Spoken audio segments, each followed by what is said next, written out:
Hi, everyone. My name is Sarah Rosen, and I work as the Community Disaster Awareness Assistant for Strathcona Regional District.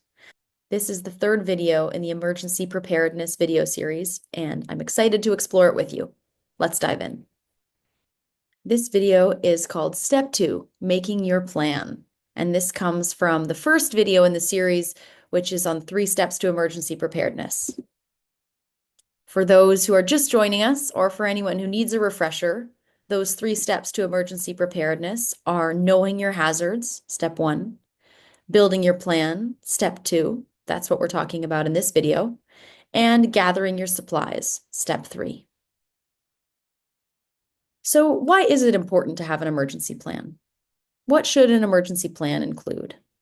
These may seem like basic questions, but the reason that I like to ask them is to highlight the importance of having not only a vague idea of what you should do in an emergency, not a bit of a verbal agreement about some numbers you'll call or something that's scratched out on paper and then never revisited.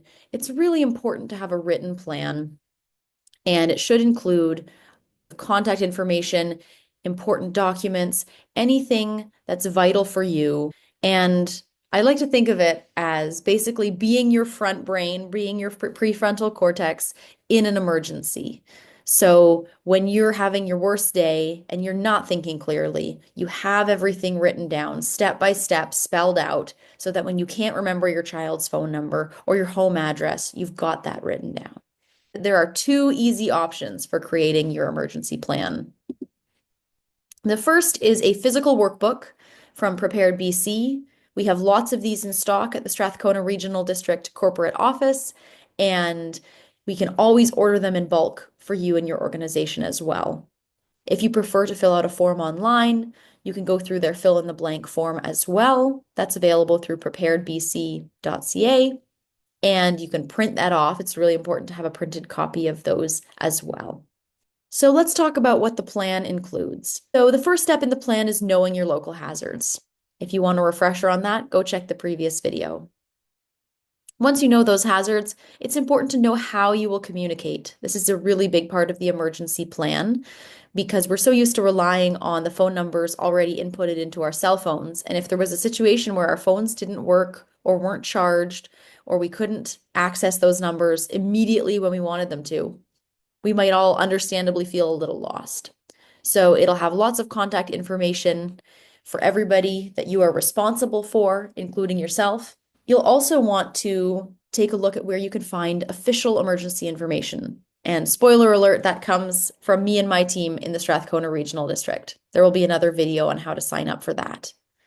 You'll also want to save your health information. So this would be information for your family doctor, any important medications, any other medical considerations that you might forget in an emergency or someone else might need to know if you needed to ever hand off information about yourself or a family member, for example. The plan should also include considerations around your home. How do you access your home? Is it a one-way in street? Are you in the suburbs? Are you near a busy road?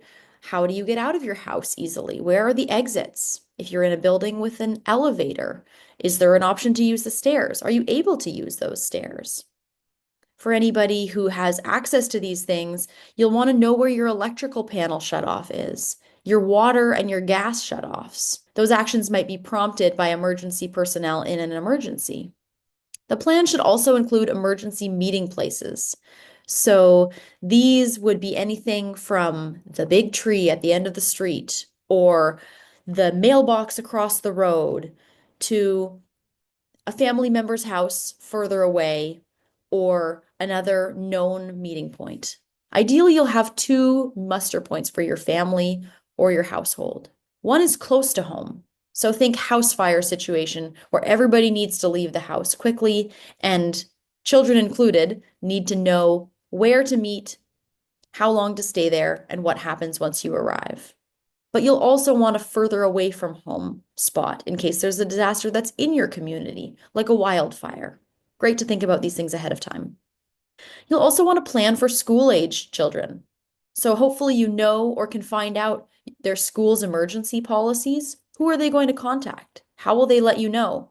How can you contact them in an emergency? If you need somebody else to pick up your children, let's say you're out of town, has that person already been assigned? Are the children familiar with that person? Does the school know that person might be someone who will be picking your children up? These are the kinds of considerations you want to make for school-aged children. You'll also want to plan for pets. Pets are part of your family, and you should be prepared to take them with you in an evacuation, to give them medications they need, have vet information, anything that you need to keep them safe on a day-to-day basis should also be included in emergency preparedness.